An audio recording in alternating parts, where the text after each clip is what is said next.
host, Rachel, the Student Witch, and I am super excited about this tag. I have my notes here.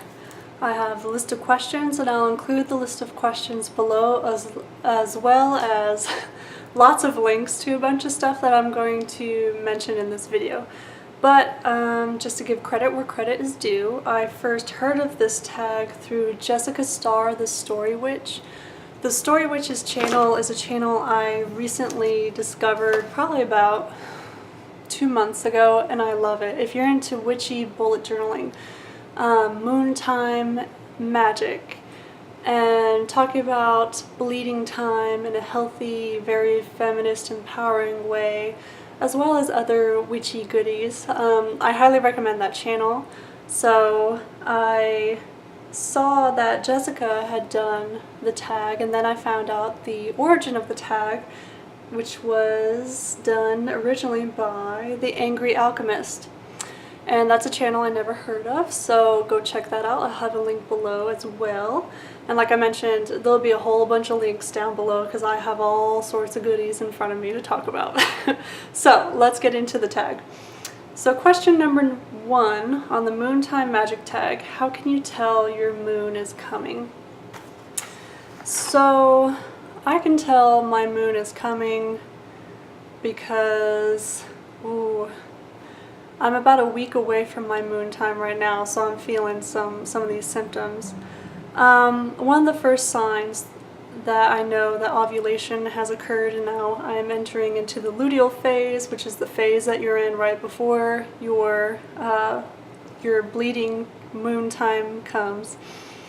One of the first signs that I feel is that my breasts swell up a little bit and they get tender and very sensitive.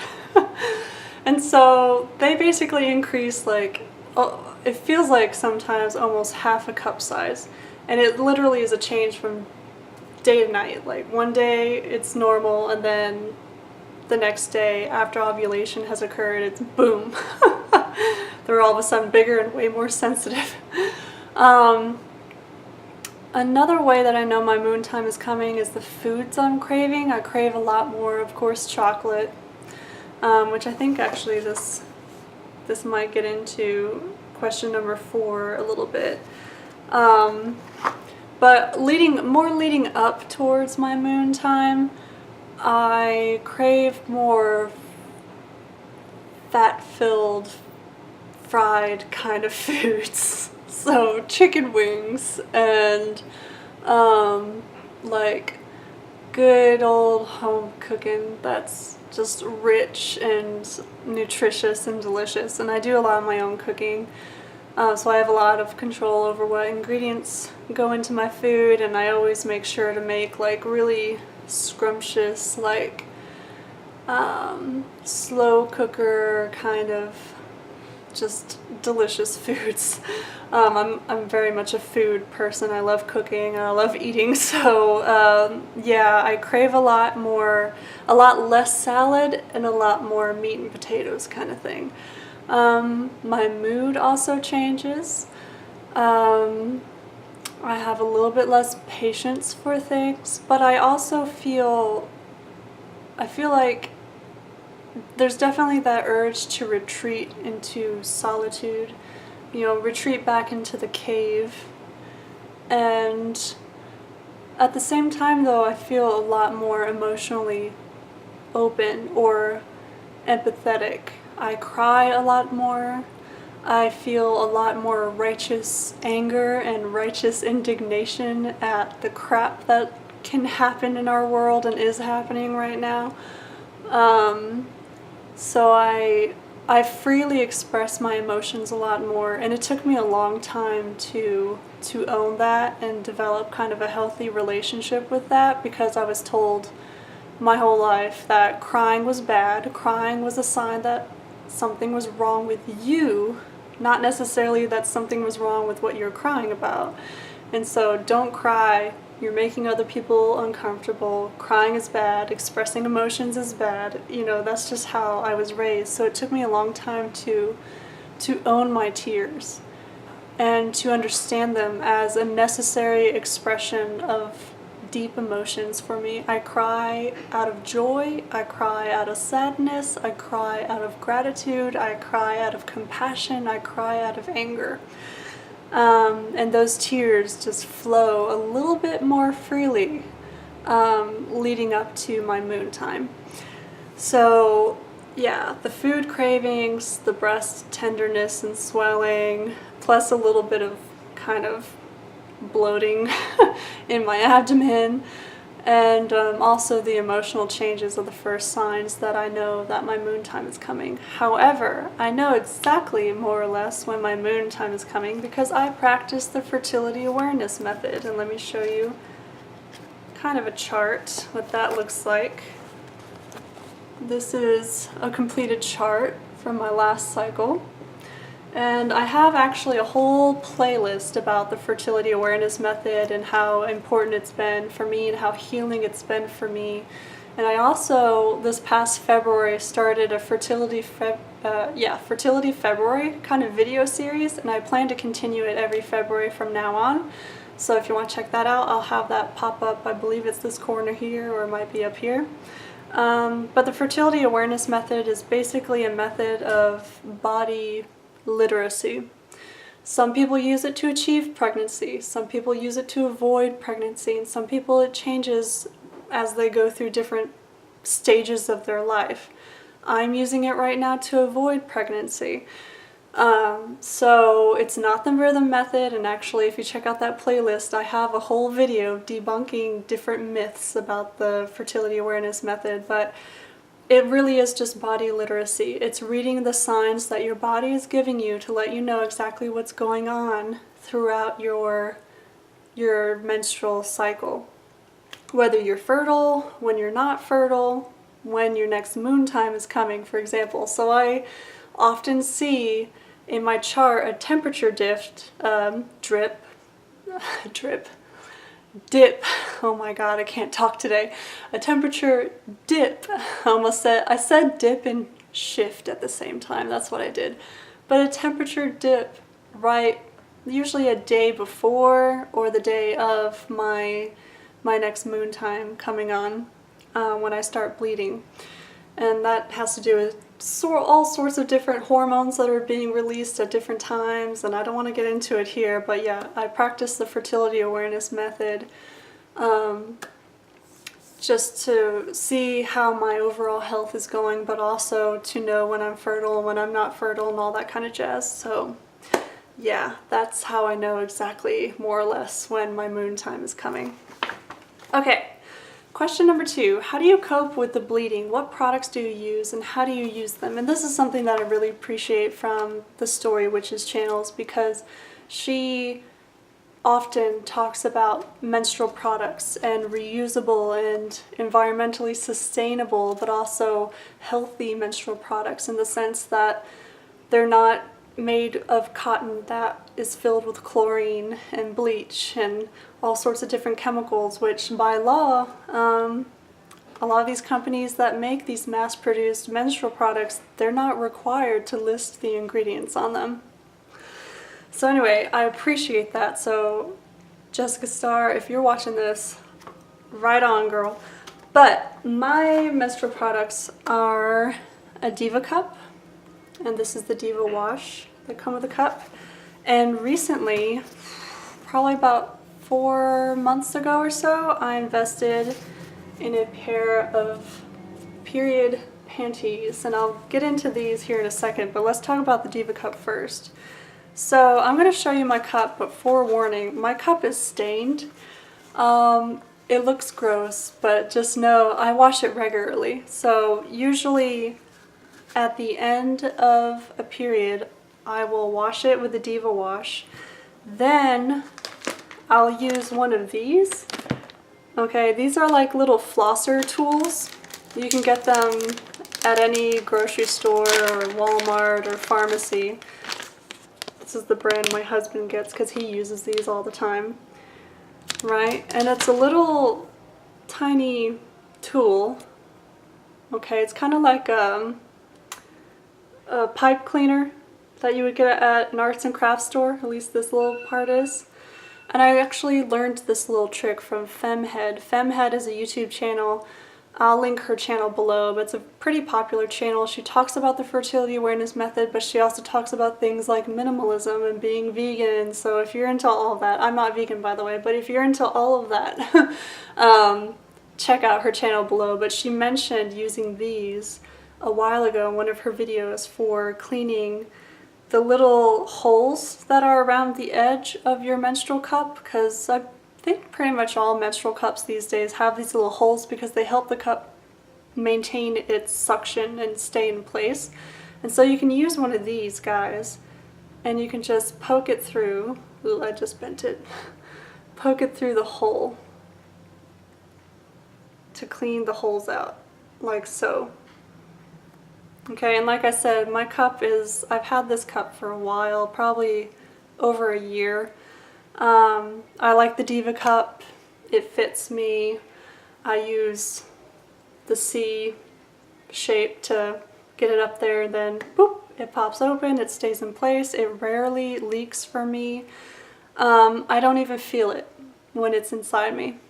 And the best part is it has measuring lines both in ounces and milliliters, and so I actually estimate and keep track of how much I'm bleeding from cycle to cycle, and that helps me kind of get a good kind of global understanding of where my cycle is at. And you know, for example, this past cycle I actually bled about 5 or 6 milliliters less than I usually do, and so that caused me to kind of sit back and reflect and think like, okay, maybe it was the stress I was going through, maybe it was some changes in my diet I was experimenting with, like where did this change come from? And that it just helps me with that, again, that body literacy, just to understand what's going on. So anyway, like I said, at the end of my cycle I wash it with a Diva wash. I use this little thing to clean out the little holes on the side, and then I boil it for between 5 and 10 minutes in a rolling boil, so it's sanitized and it's ready to go for the next cycle. So that is my DivaCup, and if anybody knows how to get rid of the staining, I know it looks gross. I have to admit, let me take a look at this thing again. It looks kind of gross. But I swear, it's sanitized. I clean it regularly. I wouldn't put this inside my body if it wasn't clean with soap and then, you know, boiling and everything. It's just sometimes they stain. Or maybe it's just the type of blood I bleed. I don't know. But yeah, this is my DivaCup. I love it. Love it to death. I love how I'm not contributing to pollution and landfills. And when I talk about blood magic here in a second, I'll go back to how handy having one of these is if you're collecting blood for different magical, witchy purposes.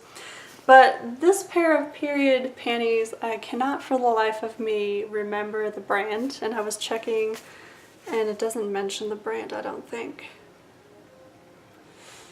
But this is my first time exploring the world of period underwear. This is not Thinx, although Thinx is probably, I would say, the most well-known brand. I'll include the Amazon link below as to where I got this, but this is definitely a light day. This is not a heavy day kind of period panty. This is, I have 3 pairs and I feel that that's more than enough for me because I usually bleed around 4 days. That's the whole length of my bleeding time, my moon time. And so 3 pairs of these is more than enough, and I just use it as a backup in case I leak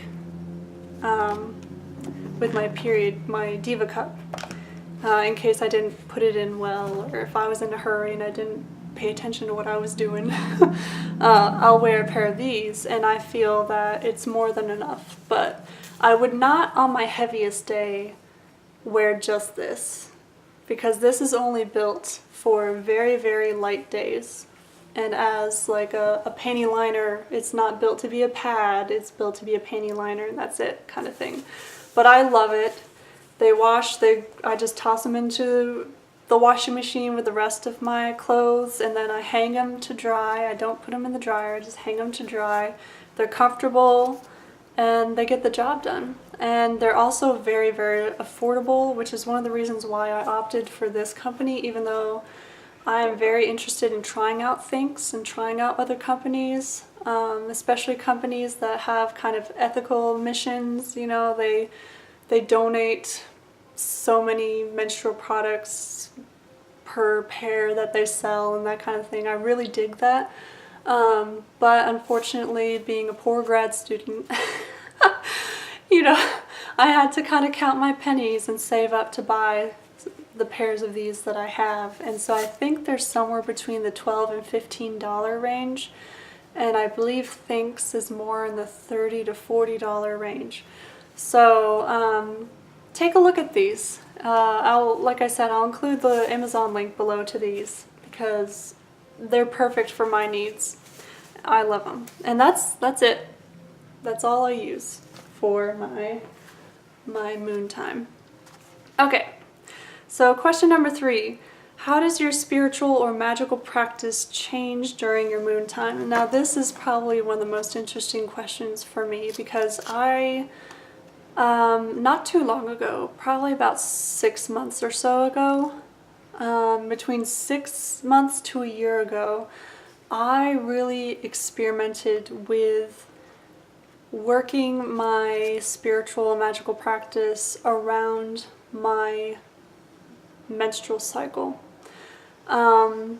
I've only been a practicing pagan / chaos witch / whatever, pantheist, all those other labels that I have for myself. I've only been practicing consciously and identifying consciously as a witch since I was about 26 and a half or so, and I'm 30 right now, so it hasn't been too long. So I experimented with different magical models and different traditions, right, until I found something that worked for me. And last year I really discovered scheduling my time, my magical spiritual time, around my menstrual cycle.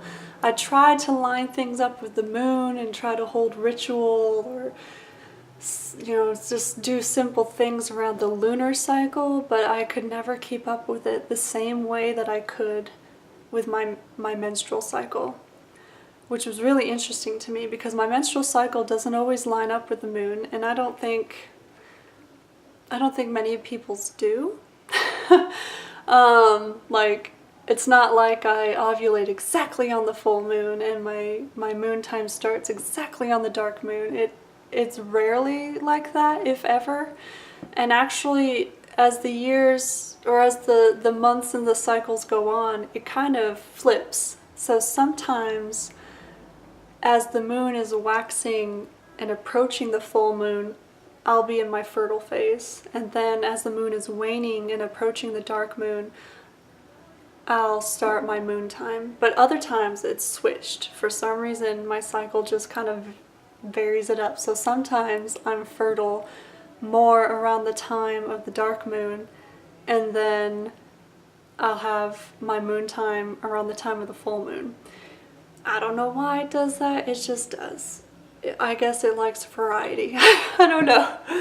So yeah, all that being said, I discovered doing my rituals and even like switching out the kind of witchy tools that I was using based on the phase of my cycle was in was really interesting. It really helped me to connect with myself and connect with my body and what my body was doing. And that was just such a rich and deep connection that I wasn't really getting by trying to connect more with the moon or even the solar cycle, wheel of the year kind of thing. It was really just an exploration of self and really turning inward. And this was around the same time that I discovered the fertility awareness method, and was around the same time that I was dealing with some health issues with my fertile cycle or fertility menstrual cycle. And so I really needed that intense self inward focus at that time. I don't necessarily do this now, but it might be something to think about, especially if you have some intense healing work that has anything to do with your cycle or your moon time. This might be something to check out. So basically, I work, well, my matron is the ancient prehistoric, well, it's represented by the ancient prehistoric Venus statues. She's so old, she doesn't have a name. To me, she represents chaos and the idea of entropy and connection, and I can't sum it all up in this video, but that is my matron. If you've ever seen an image of my altar, chances are you've seen a replica of one of those Venus statues elevated on my altar. I guess at the end of the video I'll have like an image of my altar so you can kind of get an idea of what I'm talking about. But I really associate her, or when I meditate with her, I always imagine myself entering into a cave, going deep, deep into the earth, deep into the subconscious, deep into the waters of the depths of the ocean. I always go down into dark places, right? And so I always associate her with my luteal phase, which, like I said earlier, is the phase of your cycle after you ovulate when you're approaching your moon time. And so during that time, I would light only her candle on the altar, for example. I would only have ritual for her, and I would only meditate on her, and I would work with the Rumi Oracle by Alana Fairchild. This deep color purple always makes me think of my luteal phase. Because I just feel that the poetry of Rumi and how Alana Fairchild and the visual artist, I can't remember his name, how they have worked in Rumi's poetry and the relationship with the divine and the beloved and all sorts of things. It clicks with me for my luteal phase. I really wish they mentioned the artist. Rasuli, that's the name of the artist. And he also has done translations of Rumi's poetry. So the visual artist for the cards is also very familiar with the poet. I mean, just look at these cards. It just screams luteal phase to me. Oop, this one's called The Dance of the Divine Feminine. What's this one? From Nothing to Everything. It's just, they're so beautiful. And so I would work exclusively with this deck for my daily pulls. Sacred Soul Sister. I love how red this one is. I love it. Oh, this is one of my favorites. The Impossible Made Possible. Anyway, I would work with this deck for my daily pulls exclusively during my luteal phase. And so once my moon time came, and then I shifted more into my fertile phase, my follicular phase, I would shift my attention to Mother Mary. I grew up Catholic, and so connecting with the Mother, the Blessed Mother, the Queen of Heaven, the Queen of the Seas, all of her titles. But anyway, connecting with her is very natural to me.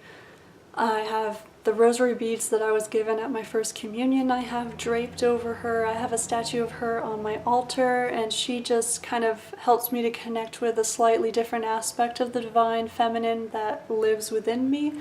And so I associate her and working with her with my follicular phase leading up to ovulation. So ovulation to me is that turning point, that before and after point for my cycle. And so, of course, I have another deck by Alana Fairchild, the Mother Mary Oracle. And this would be the deck that I would use exclusively during my follicular phase, leading up to ovulation. And this deck, it's just stunning. Our Lady of Great Power. I love it. I love it. It's just, yeah. If you work with the Virgin or Mother Mary as a goddess in her own right, which she is, I highly recommend checking out this deck if you haven't done so already. So yeah, that, in a nutshell, is kind of how I've worked around my cycle, my moon time, into my spiritual magical practice. And I think there's a specific question about blood magic later, so I'm going to hold off and kind of talk more about blood magic here in a bit. Number 4, what are your favorite teas and foods during your moon time? I mentioned chocolate and really rich, satisfying meals before, leading up to my moon time. But then once my moon time starts, usually the first day or the second day can be uncomfortable. I do not have endometriosis or any other issues that I know of, so I'm very lucky and grateful for that. But it's uncomfortable. I can get lower back pain, sometimes I get headaches, I usually feel really tired. And so it's kind of a moment of retreat for me, and I usually don't eat much on the heaviest day of my moon time. My body is just like, we're just focusing on flushing all of this out. Don't put too much back in, we're just getting everything out. That's kind of how I feel. So of course, raspberry leaf tea, motherwort can be an herbal tincture that can be helpful for those heavy days and making sure all the blood comes out. Of course, practice caution when taking tinctures and herbs and things like that.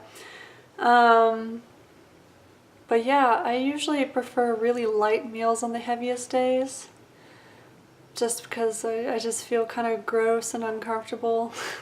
Gross not in the sense that blood is gross, absolutely not. The blood that comes from the process of menstruation is powerful and beautiful, and all of us on this planet are here thanks to that menstrual blood, right? But you know what I mean, you just feel tired and grumpy and your back hurts and you're bleeding and well, every once in a while I'll have to take ibuprofen, but usually it's not even that bad. It's just, I take the day, I take it easy that day. What about aromatherapy oils and incenses? So right now I'm actually burning this incense. This is a Triloka Dream Rose incense. I ordered this on Amazon. I'll include the link below. Roses just always connect me with the divine feminine, with different points in my cycle. Depends on my mood. Sometimes I'll burn rose incense during the follicular phase, because of course roses I associate with Mother Mary a lot, but other times it might remind me of different points in my cycle, like my moon time. I'm burning this incense right now because it smells so good. So rose incense. A friend of mine a while ago got me hooked on Young Living. So I'll use essential oils too. I have a diffuser. Ooh, where is it? There it is. This is my oil diffuser thing back there. So anything calming and soothing and relaxing. So this is their incense, what do they call it? Roller stick, roll-on that you can get. It's called Tranquil. It's great to use for bedtime, but also good for just relaxation and peace and winding down in the evening. Oh, and it smells so good. What does it have in here? Lavender, cedarwood, Roman chamomile in a carrier oil, basically. That's it. Lavender, cedarwood, and chamomile. And it smells so good. It's so relaxing. It's that lavender and chamomile combination. That's another tea though that I love. Lavender chamomile tea. Just that simple combination. Delicious. Of course, I think Young Living is very well known for their Stress Away essential oil blend. And it's the types of essential oils that are in this blend are safe to put directly onto your skin without a carrier oil. So I have a little roller ball on this bottle. It just smells like vanilla and lime and citrus, but also some lavender I think might be in here. Oh, it smells so good. I'm experimenting a little more with scents and how they impact my spiritual practice. Oh, it just smells so good. And one last thing, this is actually something I forgot I had. It wasn't until preparing for this video that I remembered I had it. Young Living makes massage oils, and this thing is, I've forgotten about it for so long, it has dust all over it. Hold on, let me clean this up. They make, I believe they make an essential oil blend in like a little bottle with the same name. I can't remember. It's been a while since I've been on the website, but they make massage oils, and this is the Dragon Time massage oil. You get a pretty big bottle of it, and it has, you know, the carrier oil and then lots of delicious goodness. And if I remember correctly, I can't believe I forgot I had this because it was so effective when I first got it. Right when those lower back aches started, on the first day or sometimes second day of my moon time, I would take a little bit of this Dragon Time massage oil, which is called Dragon Time because it is for that dragon moon time, right? And I would massage it into my lower back, and actually it would help with the pain. It was amazing. So actually I highly recommend this. It is kind of pricey. It's like $30 for a bottle of this, if I remember correctly.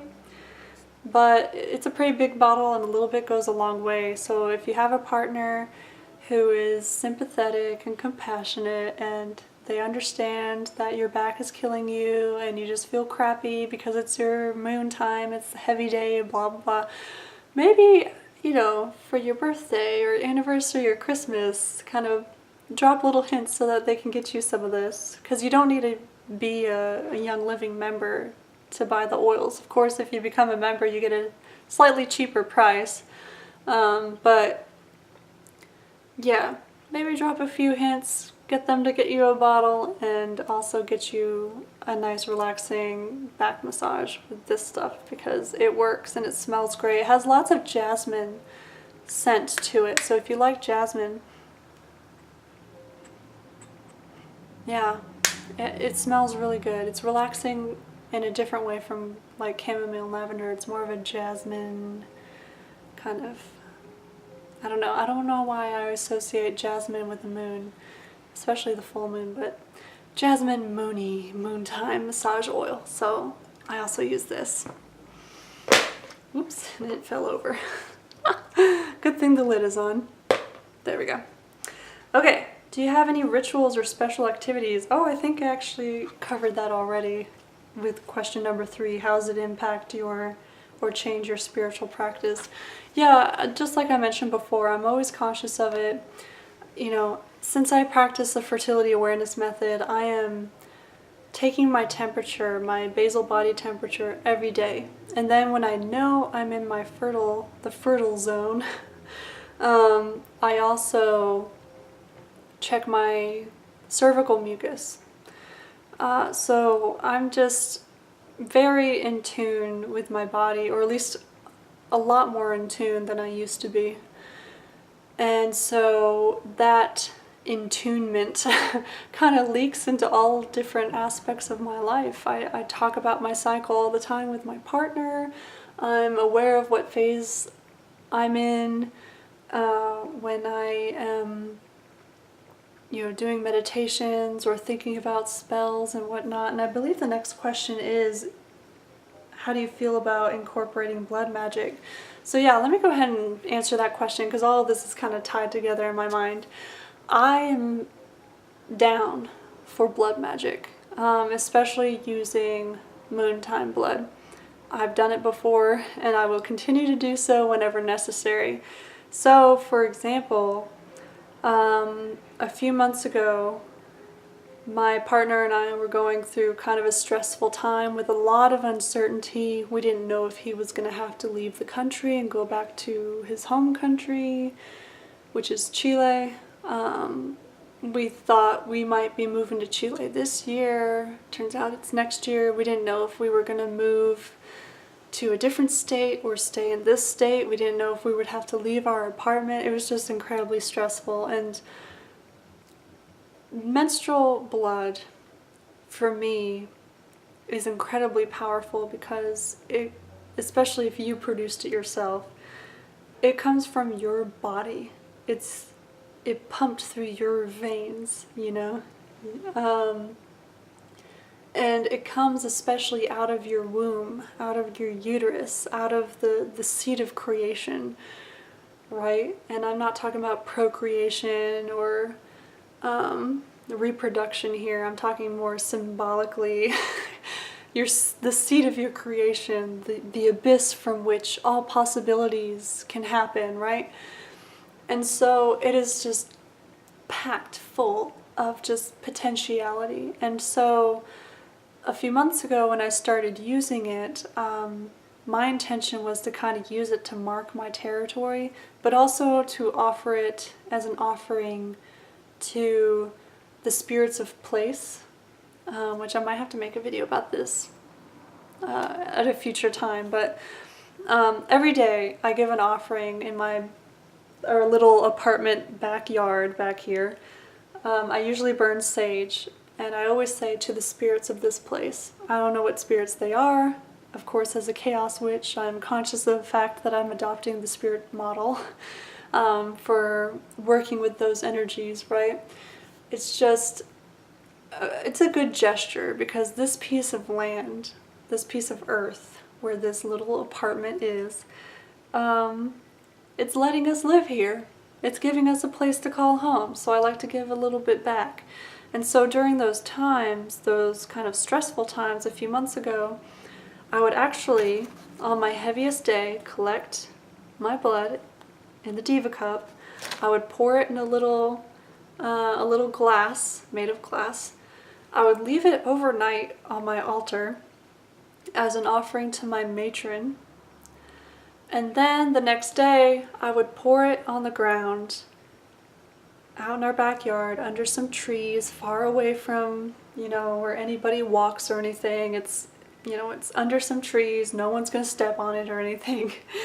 As an offering to the spirits of this place in an effort to save our home and make sure that we can stay in this home. Because like I said, we were afraid that, you know, within a matter of 2 or 3 months, my partner would have to move to South America and then I would have to follow him, or we would have to move to a different state depending on his job situation and just all the uncertainty. I wanted to plant roots here and be here for 1 more year while I work on my dissertation, while he works on his research and teaches, so that we can have a year of stability here together. And it worked. It worked. We're here for another year. We're not going to move to Chile until next summer, which will be winter down there. So yeah, I'm all for using blood magic if you're down for that. I mean, it's, you do you, of course, but I've used it, and if circumstances change and depending on the situation I might find myself in, I'll use it again. But I really like the idea of offering it to my matron. That felt really, really powerful. Really powerful. Helped me to connect with her even more. Okay, what are your personal correspondences for moontime? Herbs, crystals, etc. And this is the last question. I promise. I've been here for like nearly 40 minutes. Okay. I mentioned chamomile and roses and lavender and jasmine and all sorts of flowers and stuff. So let's just talk about crystals. I'll be very brief. I associate bloodstone with this time, with my moon time. It's on the nose, I know. But bloodstone was a crystal, was a stone that I discovered as I was in the process of learning the fertility awareness method. And so I always had that association of it with healing my menstrual cycle. And the fact that it's bloodstone, it's associated with blood, it was perfect. And it's also very grounding, but it's green with the red, specks and lines through it. So it helped me do some emotional healing work as I was doing the fertility awareness work, practicing the method and learning the method and perfecting it. And as I was doing the magical spiritual work, it was multi-dimensional work going on all at the same time.